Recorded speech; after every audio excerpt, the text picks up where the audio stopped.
Hi, ഇന്ന് അമൽച്ചൻ്റെ lunch ബോക്സിൽ എന്താ കൊടുത്തു വിട്ടേന്ന് നോക്കിയാലോ.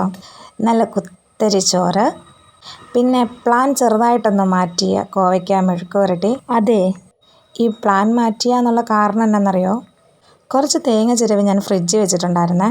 അപ്പം അത് മനസ്സിൽ കണ്ടുകൊണ്ടാണ് ഞാൻ കോവയ്ക്ക തോരൻ വെക്കാമെന്ന് വെച്ചത്. പക്ഷെങ്കിൽ തേങ്ങ എടുത്തു കഴിഞ്ഞപ്പോൾ ഭയങ്കര ചക്കയുടെ മണം, പഴുത്ത ചക്കയുടെ മണമാണ് ആ തേങ്ങയിൽ ഇങ്ങനെ നിൽക്കണത്.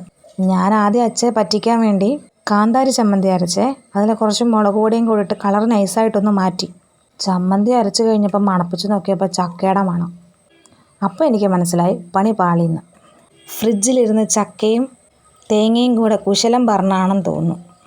എന്തായാലും അങ്ങനെ പഴുത്ത ചക്കയുടെ ചമ്മന്തി റെഡിയായിട്ടുണ്ട്. അച്ഛനും കഴിക്കാൻ നേരം ഓർക്കും, എവിടുന്നിടെ ഒരു ചക്കയുടെ മണമെന്ന്.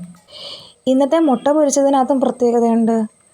ആ തേങ്ങ കുറച്ച് ഞാൻ മുട്ടയ്ക്കകത്ത് വിട്ടിരുന്നു. അതുകൊണ്ട് ഇന്നത്തെ എല്ലാ ഡിഷിലും ഒരു ചക്ക മണമുണ്ട് കേട്ടോ.